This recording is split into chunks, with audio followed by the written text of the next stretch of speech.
All right, it is my pleasure to be able to launch the fifth learning block for us today at the Teacher Wellness Summit and introduce our next and final keynote speaker, Todd Nesloney. Todd is the Director of Culture and Strategic Leadership for the Texas Elementary Principals and Supervisors Association, or TEPSA. He is also the director of Lead On, which is under the Get Your Teach On umbrella, if you've heard of that program. And he has served as an award-winning principal of pre-K through fifth grade campus of over 775 students in a rural Texas town. He's also been recognized by the White House, John C. Maxwell, the Center for Digital Education, the National School Board Association, the BAMIs, and more for his work in education and with children.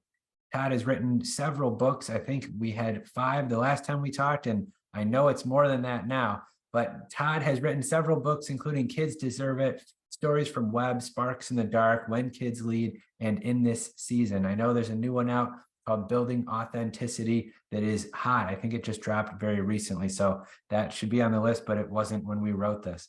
At any rate, he's also the children's book author of Spruce and Lucy. And as you may know about Todd, if you follow any of his work, he is passionate about doing whatever it takes for our students and for our teachers in helping to tell their story. And so we are so excited to invite Todd Nesloney here today to the Teacher Wellness Summit to share a message with us. So without any further ado, I want to give Todd the floor and turn you over to him for our fifth and final learning block. Todd, thanks for being with us. Hey, thank you so much, Gary. And I am so excited to be here with all of you today. I know that you have probably had a very long day with a lot of information. Anytime we have any learning experience, it's a lot to take in. And so when I knew that I was going to be closing this out, I really wanted to think about what I wanted to leave you with today. What did I want you to walk away with as just a wrap up message? And so let me go ahead and share my screen. I want to talk about 10 tips for you on how you can lead authentically. Now, before I go any further into this, let me make something very clear. When I'm talking about leading, I'm talking about all of us. Every single person watching this live or the recording later is a leader. And I think many of us in education, when we have the title of teacher or instructional aide or something else like that, we often define ourselves of, I'm just this. And I want you to today, first of all, remember that you are not just anything. We aren't just somebody who drives a car, just somebody who uses an iPhone, and we're not just a teacher. So I don't ever want you to describe yourself in that way. But one thing that is true of all of us is we are all leaders. Even if you don't yet use that word to define yourself, because the moment you enter a room where others are present, eyes watch you and ears listen to what you have to say. So you're leading with your actions, you're leading with your words, and it's not just about leading professionally. So when I give you these 10 tips today, I really want you to think about how can we lead as our most authentic selves at work? How can we lead that way at home with our families? And how can we lead that way with our friends? Because we lead in all of those circles. It's not just a professional thing, and it's not just a title thing. So I want to make sure we go over that before I even start giving you these 10 tips, because it just breaks my heart when I see other educators who don't use the word leader to define themselves. So today we're going to do that. Now, of course, I've got to introduce myself a little bit. This is my family here with me today. Those are my twin boys. That's Liam on the left and Brixton on the right. And that is my wife, Liz. And anytime I do a presentation, I always start with talking about my family because I want you as the participant in this to get to know me a little bit. Sometimes when organizations bring in speakers and they have these titles or these awards, or you hear this fancy introduction done about them, you get a false view of who they really are. You think, oh my gosh, they're so successful. Everything works for them. They have all these opportunities, this and that. Everything's always so easy. And that could not be further from the truth. So before I even share any of my ideas, I want to give you a little bit of a glimpse into me, the person, so you kind of know my heart and where this is coming from. My wife and I have been married 11 years this month. Gosh, that is crazy to think about that number 11. But we've both been educators our entire careers. I have been an instructional aide, a teacher, a principal, and now a director at the Texas Elementary Principal Association. And my wife has been a preschool teacher at a private school in Texas. And we always believe there's two types of educators. We believe there's educator A, who says, oh my gosh, I love going into work every day because I see all these cute little kids and I just can't wait to have my own family and figure out all the ways to make the kids even better than the ones I'm teaching now. And then we feel like there's educator B, who's like, oh my gosh, I love going into work every day because it is the best free birth control out there. I don't ever want to have my own kids. These are the only kids I need. And my wife and I both fell into category A. We couldn't wait to have our own family. We were super excited to do that. And for the first 8 years of our marriage, it never happened. And it wasn't because we didn't know what to do. We knew how to make kids, but it just never happened for us. And so when COVID hit and you weren't busy with life, you weren't working or vacationing or hanging out with friends, and you were forced to be stuck in a home and have conversations you may have been running from, my wife looked at me one day and said, I'm finally ready to talk to somebody. Like, let's figure out with the doctor what's going on. And we went with a fertility doctor who said that my wife has what's called a low AMH, or a low egg reserve. And he said, I can do some work with you, but I'm not sure it's going to be successful. There's a very low percentage that we will find success. What do you want to do? Now, I'm of the personality, and so is my wife, that if there's like even a 0.001 chance and I didn't try, I'm always going to believe that I would have been that tiny little chance. And so I was like, fine, let's do it. Let's go through this. And my wife said, I'm totally in. And we began the process of fertility treatments. Now, there were several things that people don't tell you when you do something like that.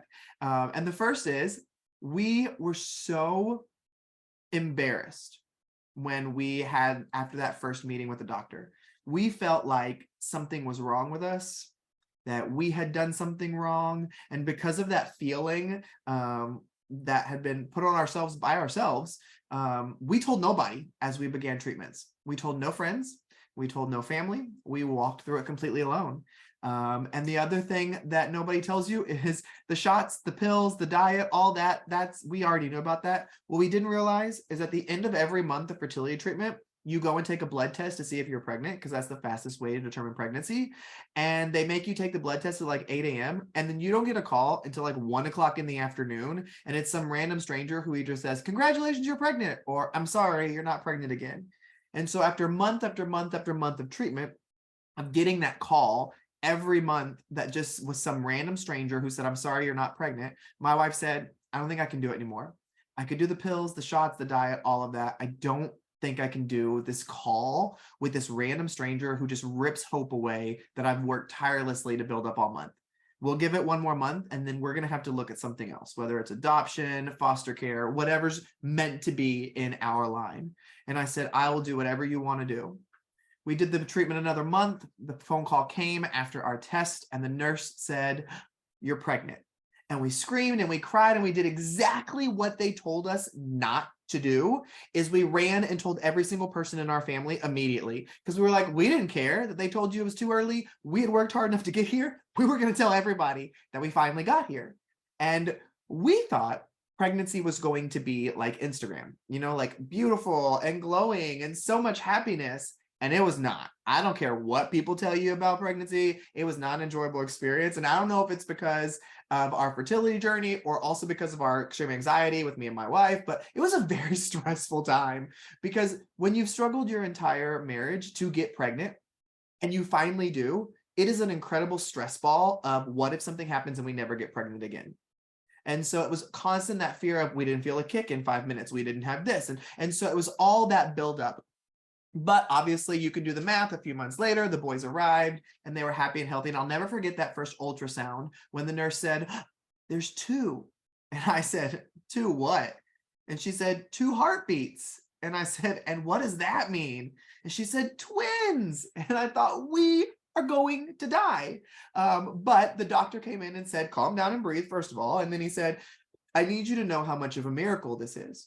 He said, because of your wife's condition, we didn't think we'd be able to get 1 egg fertilized. But somehow through this process, 2 did. And you've got 2 little kids growing inside of there. And I shared this story with you before I begin my 10 leadership tips for you for a very specific reason. I believe that one of the hallmarks of a great leader is someone who can be vulnerable with those that they lead. And part of sharing the story is me being vulnerable enough to share it out loud, because it is not an easy story for my wife or I to share. But I need to lead with vulnerability in sharing this, because all of this happening in my life affected everything at work, affected my friendships, affected my family relationships. And, I often talk about, if anybody's read my book, Kids Deserve It, there's one chapter that I hate that's in the book. One chapter that I've begged my publisher to remove because I don't agree with it at all anymore when we wrote it, but it's still in there. But it's a chapter called Leave It in Your Car, where we talk about how, as educators, we got to leave our mess in our car and show up every day and be the best for kids. And in my life now, I know that is the most ignorant thing to say, because there's no way we can leave those struggles and trials in our car to show up for kids. We bring who we are into our work, into our friendships, into our family circles. All of us comes with that. Now, that doesn't mean we need to be breaking down and crying in front of kids every day or having our therapy session with our principal. I'm not talking about that. But what I'm saying is we are wide-ranging human beings who go through a lot. When you have a death or an illness or a breakup, or you lose a financial caregiver, whatever that is, that affects you and how you do things. And so me sharing this story, I want to share that because I also know that when we share pieces of ourselves that have often been stigmatized, we break down those stigmatizations and we allow others to come alongside of us who are walking the same journey and feel a little less alone. The other reason I share this with you is because, you're at a teacher wellness summit, so I'm assuming people here are in education. And education is a predominantly female-driven field. And over 44% of United States Americans deal with fertility. That's a huge number. And going into work every day, if we're not talking about these things in our lives, how are we going to lead our kids? How are we going to lead each other? We have to allow these pieces to be talked about and shared because they make a big difference. Now, like I said, these are my boys, Liam and Brixton. Liam on the left, just to give you a little heads up, they look cute. They are complete terrors. They are not 2 years old yet, but they have been in the terrible twos for about 2 months. Liam on the left is our cutie patootie, Mr. Silly Pants, cuddler, hugger, but he is either extreme emotions. He is either full on happy or full on angry, and I hold a grudge. While as Brixton on the right-hand side is the one child that I've ever met that has taught me how exhausting it is as an adult to be smarter than a 22-month-old. Because he is constantly proving that he's smarter than me. And he has a very vicious bite. And he loves the word no. And so he is constantly telling everybody, no, no, no, no, no. And Liam loves Brixton to death, that typical twin thing. Brixton can't stand Liam and doesn't want anything to do with him. So we also deal with that all the time. But before giving you these 10 tips, I did want to kind of just go through and share a bit of my story to let you know, if you're in this journey, whatever journey you're on, you're not alone. And all those pieces of your story matter. And share those pieces, no matter how scary or difficult it may be. Because what you'll find is the more you share those pieces of your life with others, the more you come into finding people who are walking the same path that you had no idea beforehand. So let's move into our 10 tips for us to be authentic leaders. The first one is this. We have to understand that leadership development begins with personal development, because who we are is how we lead. Now, you're here today getting a little bit of professional development, but also getting some personal development with the kind of conference that Gary's put together. And so you're already growing in that. But I think sometimes as educators especially, we focus so heavily on what content do I not have mastered? How do I build up my discipline control? How do I work better with parents, communicate this? We're so focused on professional that we lose sight of the personal side. And the reality is, like I said earlier, we are complete human beings. And none of us are perfect. So we all have ways to grow. And just because we grow well in something this year doesn't mean we're not going to have a whole new set of kid next year or a whole new type of parent next year that will change the way we've had to do everything and we relearn it. And I remember that how I'm going to lead the people in front of me, whether they're my kids, my family, my students, my friends, however I'm leading them, that is always a reflection of who I am at my core. And if I'm not working on growing myself at my core, I'm missing a huge piece, which is why in our book, we really dive into helping you identify your core values. Because I think many times we haven't really stopped as adults to think about what our core values are. How do we identify them and grow them and realize when they need to change because they don't align with who we are today? So that's why the first step I really want to have you thinking about, don't always be looking at how you can grow professionally. Also be looking at how you're pushing yourself personally. Which leads me into my second tip, which is that great leaders always make sure that their families and friends get the best of them and not the rest of them. I love sharing this message with educators. Why? We have been conditioned to believe that if we are not giving all of ourselves to our students, we're not a good teacher. And that could not be the furthest thing from the truth. There's several things that you've all heard the phrase, you can't pour from an empty cup, which is great. But many of us teachers are like, I don't even have a cup. Like, I don't even know what you're talking about, an empty cup. Like, the district took my cup a year ago and I haven't had the money to buy a new one. And so for me, I don't think about it as pouring from an empty cup. I think about it as, how am I supposed to take care of others if I'm not taking care of myself? And I know that educators are selfless. We love with our whole hearts. We want to help solve the issues that our students bring, that our colleagues bring, that their families bring. We want to do all of that. And that takes a lot of time and a lot of effort. And what happens is it takes so much time and effort that it takes us away from our friends and families. And we lose those relationships. And do you know what I've had to be reminded of time and time again? When I leave a job, those people may never talk to me again. And is that really going to affect my life? But if I lose a friend or I lose a family member because I was choosing not to be present, what does that say about me as being involved in that person's life? If I'm going to say somebody's important to me, but I'm putting other people that are at my job before my family, putting people at my job before my friends, why should anybody believe that they're important to me when they don't, and when nobody seems to come first, except for a job that I'm getting paid to do? Even if I love it, I'm still getting paid to do it. And so I've had to really be cognizant of making sure that my family and friends, they don't just get what's left over. They don't just get the pieces of me. Notice in here it says they get the best of me. I don't want my family getting more time with me, but it's a more stressed out me. That's not the best with me, and they probably don't even want the extra time if it's more stressed out me.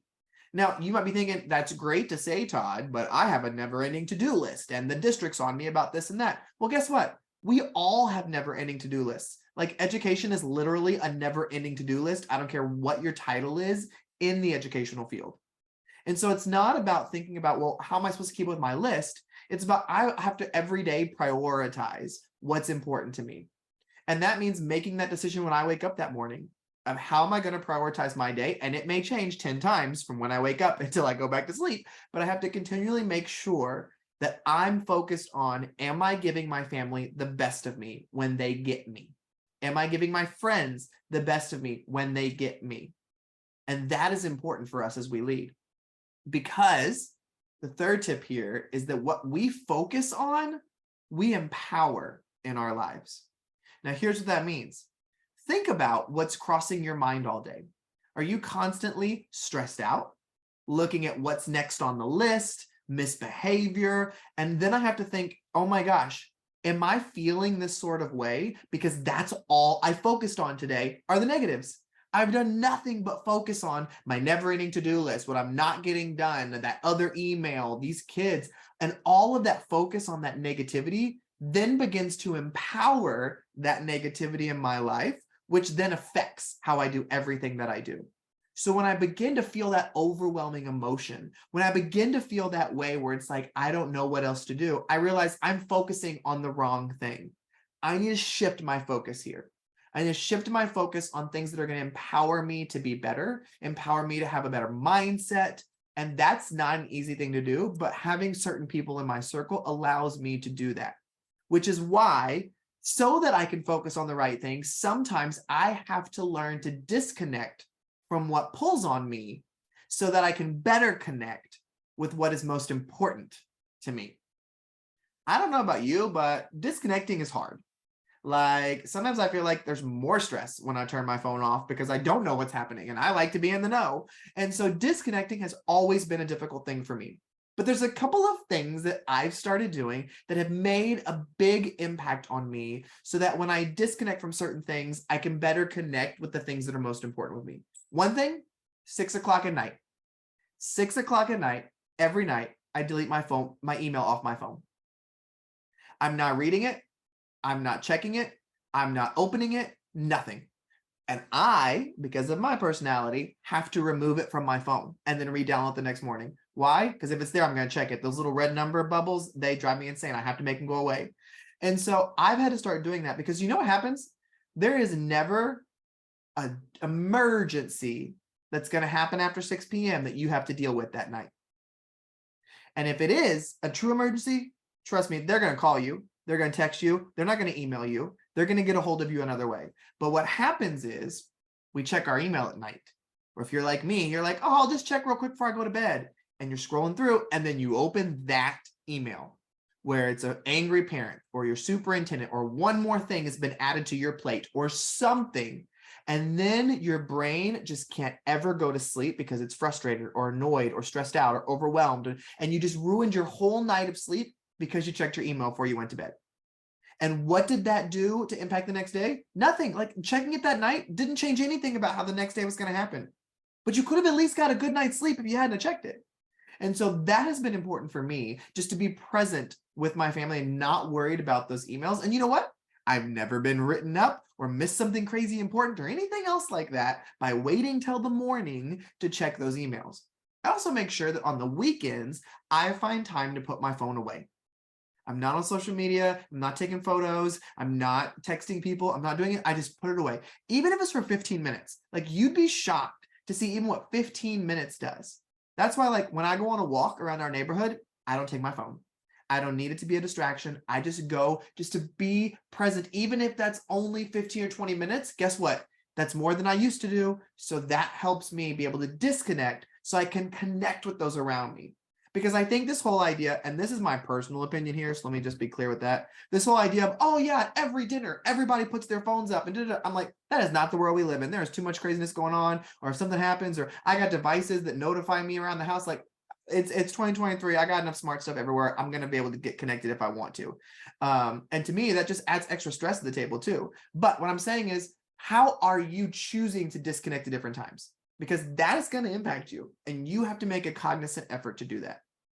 Which is why my next step is that it's important to know that people don't simply see what we do. They see who we are. And who we are is what matters. Now, as leaders, sometimes we think, oh, if I'm doing this, if I'm checking all these things off, if I have this little snack cart, if I do this or that, like people are going to be so much more happier to work with me, or the kids are going to behave so much better. And it's like, no, they don't even see what you're doing. They see how you are in other moments. How do you handle your stress? How does your tone change when you talk to somebody? Do you show up on time or are you late? All these different things matter. And so sometimes we can get so focused on how we look for other people and making sure we look right or we look like we're doing the right things, but people see right through that and they see who we are. And that's why it goes back to that first step of your personal growth. How are you making sure you are growing yourself personally? Because that matters. Which leads me to the hardest one, in my opinion, which is feedback. Feedback is essential in our lives because our growth is directly impacts those we lead. Now, here's what I mean by feedback. I believe we need to have a great inner circle of people in our lives. Now, sometimes people surround themselves with yes men, with people who are like, you're awesome and you're amazing. Oh yeah, that's a great idea. Go do that. And we think, yeah, we need these encouragers in our life. Let's do that. And that's great. We do need the encouragers in our life. but your entire circle should not be encouragers. Now, here's what I mean. We need people in our inner circles who will say, no, it's not time for that. Or you need to go and apologize. That was inappropriate. Or you need to take a step back and just kind of realize what you're saying or what you're doing. That's not working. We need people who will lay into us, but from a place of love. That's why I say our inner circle. This isn't getting feedback from everybody you know, because you know those stupid surveys that our district sends out every year. They're like, oh, how's your campus going? How's your principal doing? How's your team doing? And they always send it out like during testing season or when everybody already hates each other. And then it comes back and they're like, oh, look at all this stuff that's not going right. And you're like, well, nobody even cares about the feedback because it was probably negative Nancy who always fills it out, but she doesn't do nothing else, but she fills out the survey. And so we have to be thinking about who are we getting feedback from in our lives when the feedback matters. Because if we're not getting feedback from people we respect and love, we don't listen to the feedback. So here's my challenge for you today as you're listening to this and thinking about this. When you think about feedback, when is the last time you have asked people close to you in your life how they feel about their interactions with you? When is the last time you've asked them how you can interact with them better? What you can do differently?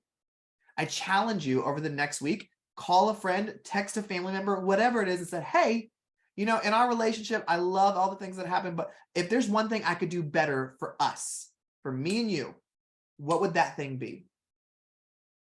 That's scary to ask because you don't know what they're going to say, and you have to be ready to listen because they might say something that you're like, ooh, that stung a little. But if you're not seeking the feedback, you're not able to truly grow where you need to grow.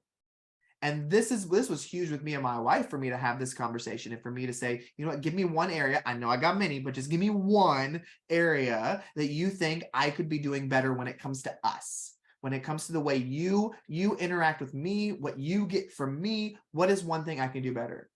And it was great conversation. It's something I never even noticed I was doing or never even thought about. And that impacted how I led my family. That impacted how I led my friends. Because once I was aware of something that somebody had, I thought, ooh, somebody else might have that same interaction with me. So I need to be growing myself in this area. And I would have never known that had I not sought out feedback. So though it's terrifying, and though you might have something that hurts your feelings a little bit, it does make us better. And I always say, as educators, we are not learning if we are not uncomfortable, because we have to be uncomfortable to learn. Otherwise, you're just being told what you already knew anyway. Which leads me to number 7, and that is our greatest calling as leaders is to grow and develop people into their fullest potential. Hello, that's why you became an educator. You already know this. You spend every day trying to grow kids into their fullest potential. But you're also growing your family into their fullest potential. You should also be growing your friends into their fullest potential. That means helping those around you see things in themselves they don't quite yet see themselves. Do you know that I believe that's one of the most powerful things a leader can do is to identify a strength that somebody doesn't quite yet see in themselves. Because as educators, we get excited when that kid gets it and that light bulb goes off. But if you had that moment with that kid or a colleague or a family or a friend who doesn't believe they're capable of something, and because of you pouring into them and seeing that in them, even when they can't see it themselves, when they finally get that realization, that euphoria that comes over them, it's powerful. And as we lead at work and our friends and our families, we have to constantly be thinking about how are we growing those around us? How are we developing them into their fullest potential? Because every person that we lead has gold inside them. Everybody. Now, as educators, we work with a lot of types of kids.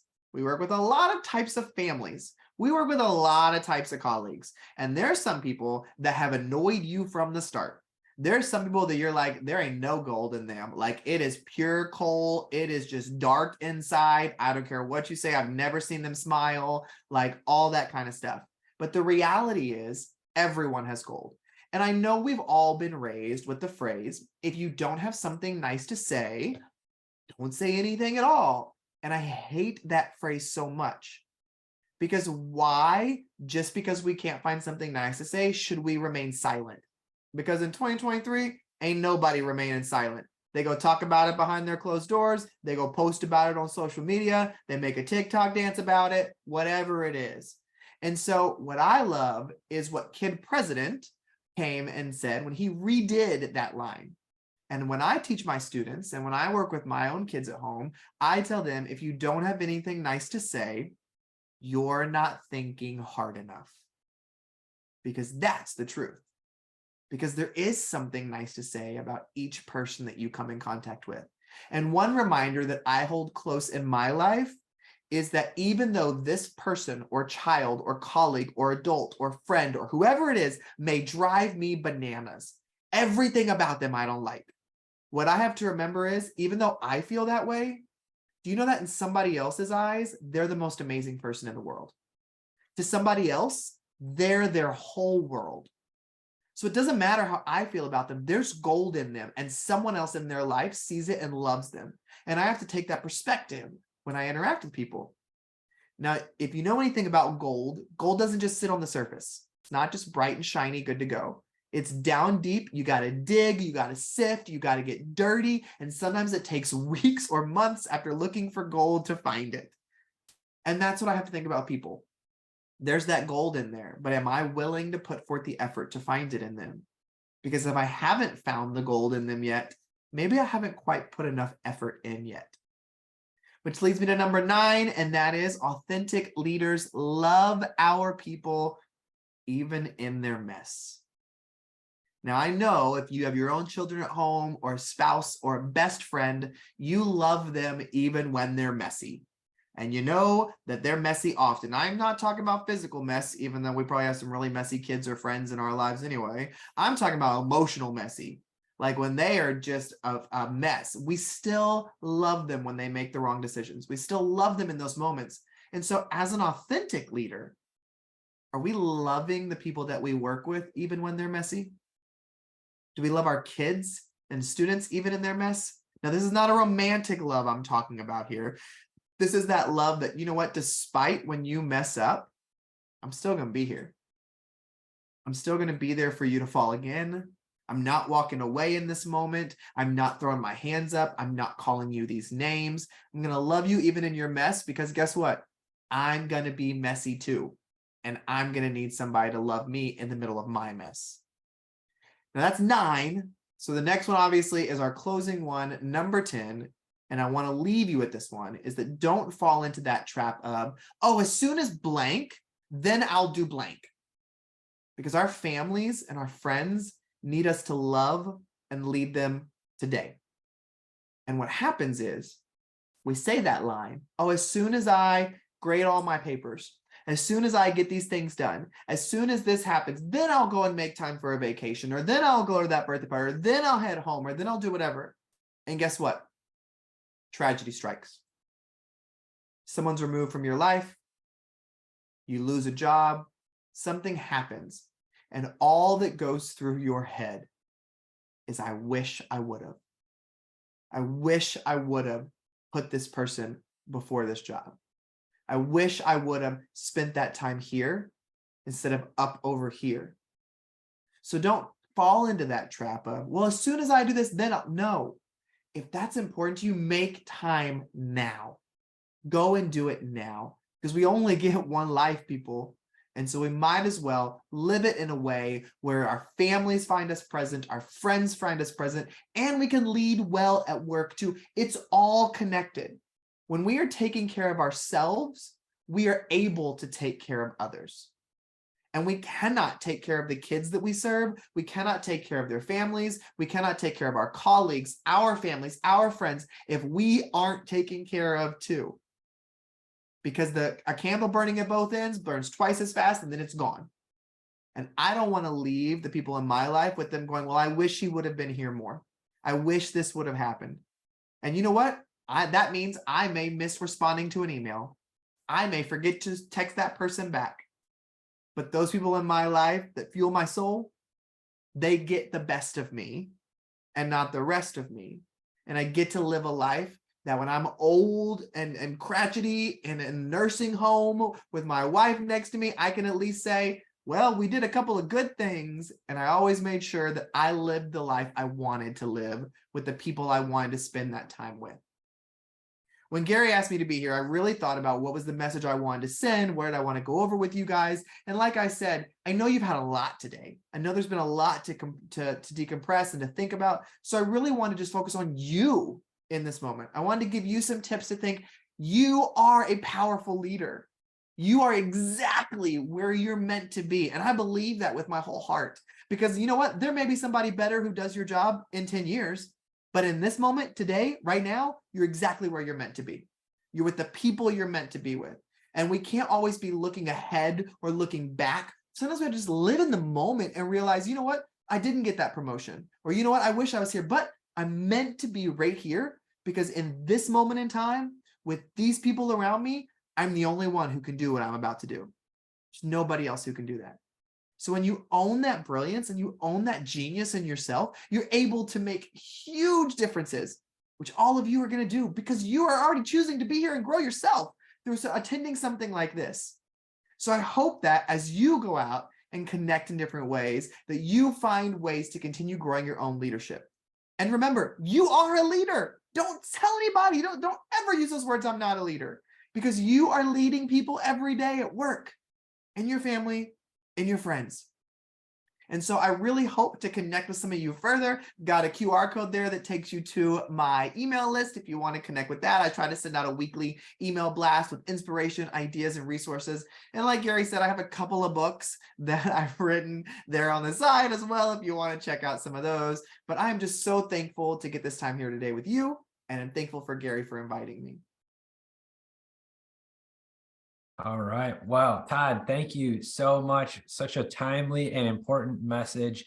And it was really interesting just to see kind of the wraparound of what you had to say with some of the things that we heard earlier in the day from some of our other speakers as well. So it's always nice when those things come together like that. But this is wonderful. We do have some time for Q&A. If there are questions, we'll ask you to pop those in the chat. And then let me go ahead and switch our view here so that we can have kind of the interview style going. I'm going to ask the first one, which I typically do, to give everybody a chance to pop some questions in the chat if they want to do that. But we're curious, this latest book seems to have a different maybe feel than some of your other ones. So I've taken in your content from as long as I've known you. And so a lot of differences here to me. I think the personal side is an important distinction. What was kind of the motivating factor for this book? You know, every book that I've written has had some way to be tailored towards educators. That's the field I've worked in my whole life. That's what I know. That's what I live and breathe and get out there and do. And so when I've written all these books, my last two have been a little bit of a divergence because I've realized so quickly that there's so many pieces of us as educators that is so much more than just teaching. And I felt like I focused so heavily on, you know, inspiring culture ideas or literacy ideas or student leadership. And it's like, well, what about me? Where do I fall into this? Not Todd, the teacher, Todd. Like, what is that piece? And that's why, you know, I wrote In This Season during the pandemic. And I wrote that with 3 of my friends. And that was just a book just to put hope out into the world. It's a book full of poetry and art and just stories that are only a page or 2 long, just so people could pick it up no matter what walk of life they find themselves in, no matter what season of life they find themselves in, and just open it up and find some hope. I wanted that to be part of my legacy. And then when it come to this book, you know, I've after every book I say, I'm done. I ain't never writing it again because that was so much work. That gave all of me. I don't have nothing else in the tank. And then I get inspired by something else. And I was having a conversation with my buddy, Dr. Tyler Cook, who's my co-author. We were just talking about leadership and how being in the educational world, how few people use that word to define themselves. But even outside of that, how few people in other careers use the word leader.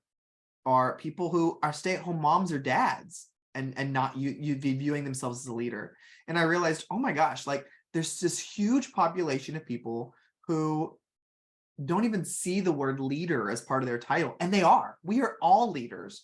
And so I really wanted to develop this book with Tyler and having a message that within every one of us is a leader. We're all going to lead differently. We're all going to lead there is no one definition of a leader. And so we really wanted to have a book that anybody could pick up from any walk of life that would take you from developing your core beliefs all the way through the end of where do we go now. And so that was kind of the precipice behind that. Is I didn't, and I don't think we used the word educator at all in the book, because I didn't want this to feel like it was for educators. I wanted this to feel like this is for anybody to pick up. This is for anybody to grow their leadership skills.